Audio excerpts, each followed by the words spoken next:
Pintu teater telah dibuka. Selamat datang di Pintu Teater, tempat paling mantep buat lo ngintip, cari rekomendasi film.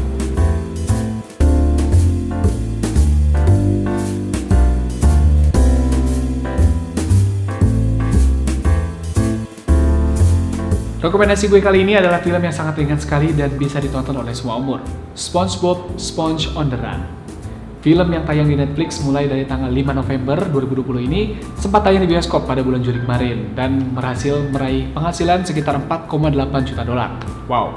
Film ini juga disutradarai oleh Tim Hill yang sempat menyutradarai berbagai macam film, diantaranya Garfield, A Tale of Two Kitties, Alvin and the Chipmunks, dan yang lainnya. Film ini juga dibintangi oleh pengisi suara aslinya SpongeBob yaitu Tom Kenny, ada juga aktor yang sudah sangat terkenal sekali Keanu Reeves, ada Roger Bumpes, Bill Fagerbakke, dan Mr. Lawrence.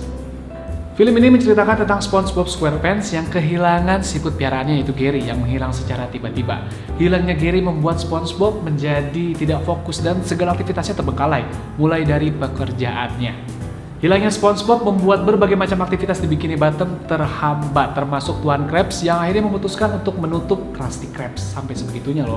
SpongeBob bersama temannya Patrick memutuskan untuk mencari di mana Gary, di mana ia mendapatkan informasi kalau Raja Poseidon sedang mencari siput dan kebetulan adalah Gary. Karena di sini Raja Poseidon disebut sebagai antagonis utama dalam film ini.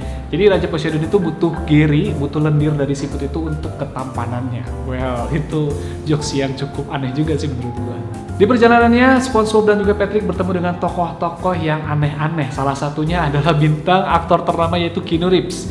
Keanu Reeves di sini disebut sebagai savior dan juga pemandu dari SpongeBob. Terutama dia juga memberikan masukan dan juga informasi kepada SpongeBob tentang bagaimana caranya melewati tantangan-tantangan hidup ketika menyelamatkan siput piaraannya.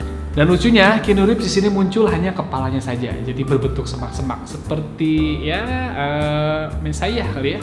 Menjelang akhir film, SpongeBob akhirnya dibantu oleh teman-temannya yaitu Tuan Krabs, Squidward, Sandy Cheeks, serta Plankton juga ikut membantu SpongeBob di situ. Karena dia ngerasa kalau misalnya Krusty Krab tutup dan kalah begitu aja, kayaknya nggak seru deh. Jujur banget, gue suka banget sama film ini karena dari kecil gue suka banget nonton SpongeBob ya, apalagi sebelum pergi ke sekolah itu sarapan pasti sambil nonton SpongeBob. Dan gue juga selalu ngikutin movie-movie sebelumnya kayak SpongeBob Sponge Out of the Water dan yang lainnya gitu loh. Ini bikin agak kenangan gue tuh sedikit terngiang dan juga terkenang gitu. Dan yang gue suka lagi ketika lo nonton film ini di Netflix Indonesia, ini filmnya sudah didubbing oleh pengisi suara SpongeBob dari zaman dulu, yang which is akan ngingetin kita ketika kita nonton SpongeBob waktu masih kecil.